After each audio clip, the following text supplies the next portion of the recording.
अपने पसंदीदा शो के फुल एपिसोड देखने के लिए अभी डाउनलोड करें दंगल प्ले ऐप।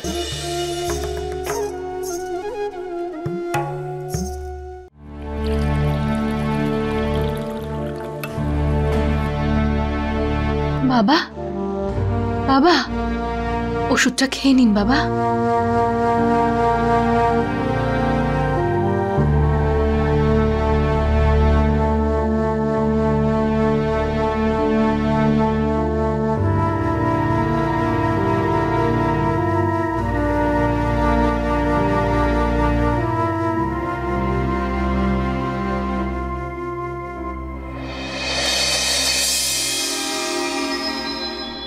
पंकज पंकज माँ पंकज माँ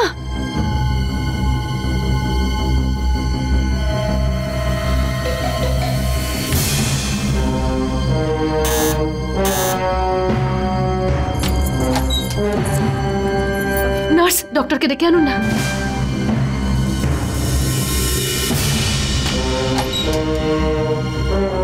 एक्सक्यूज मी।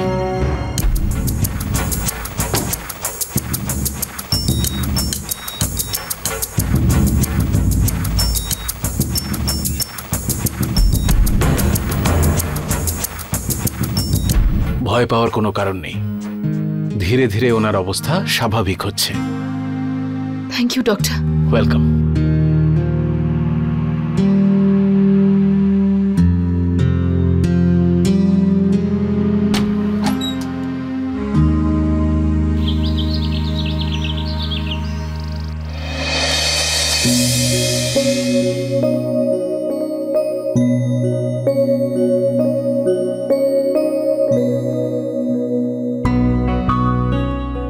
অক্সিজেন মাস্কের আর প্রয়োজন নেই, দ্বিতীয় মেশিনটাও সরিয়ে দিয়েছে। জেঠিমার কন্ডিশন অনেক বেটার।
আজকে তুমি আমাকে গরম মালপোয়া খাইয়ে দাও মা, খুব ইচ্ছে করছে।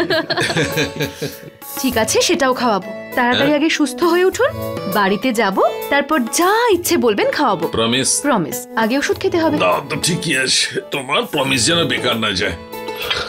আর এই গালটা উদয়ের নামে,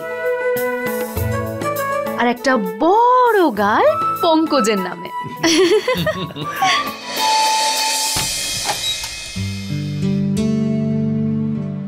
বৌদি বৌদি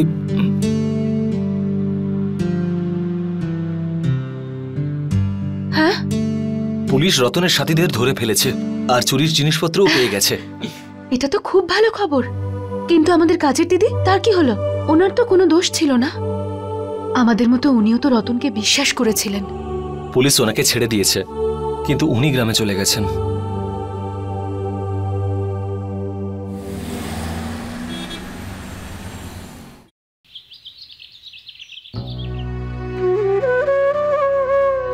থ্যাংক ইউ মা, তোমার দেখাশোনার জন্যই আমরা এত তাড়াতাড়ি সুস্থ হয়ে বাড়ি ফিরে এলাম।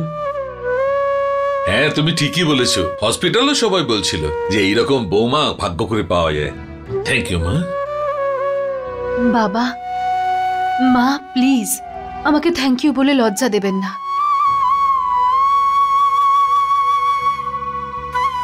চলুন তো, এবার আপনারা বিশ্রাম নেবেন, চলুন।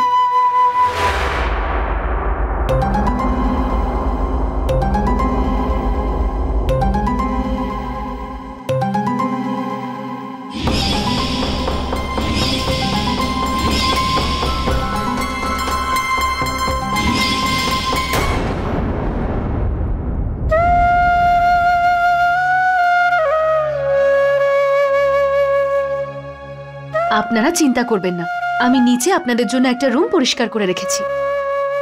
আর এমনি তো ডক্টর বলেই দিয়েছে আপনাদের কমপ্লিট বেড রেস্ট করতে হবে। আর এই অবস্থায় সিঁড়ি দিয়ে ওঠানামা করা ঠিক নয়।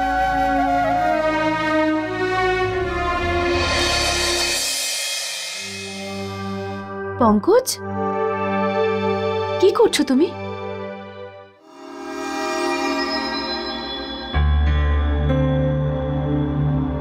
পঙ্কজ, আমি ভাবছিলাম যে এই বাড়িতে আমাদের দুজনের একসাথে প্রথম দীপাবলি, তাহলে আমরা কিছু স্পেশাল করতে পারি, তাই না? আমি তো ভেবেও নিয়েছি এই বছর আমি সব মিষ্টি নিজের হাতে বানাবো। স্পেশালি ওই বড় বড় মিষ্টিগুলো হয় না, নামটা ঠিক জানি না, সেইগুলো। মায়ের কাছে অনেকবার শুনেছি যে তোমার ওই মিষ্টিগুলো খুব পছন্দ।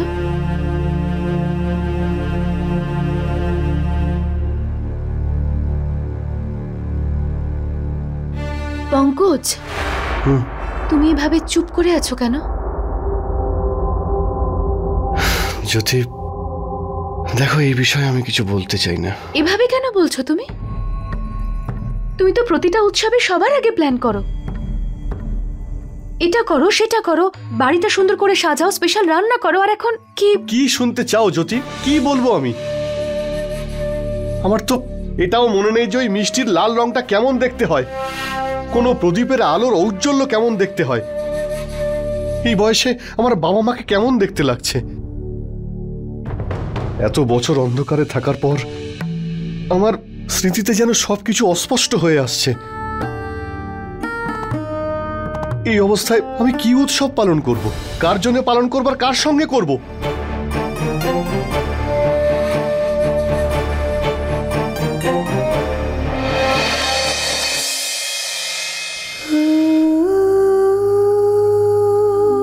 আমি সেই মানুষটাকে বিয়ে করেছি যে নিজের মনের চোখ দিয়ে সবকিছু দেখতে পারে। তাদের থেকেও ভালো যারা চোখ থাকতেও দেখতে পায় না।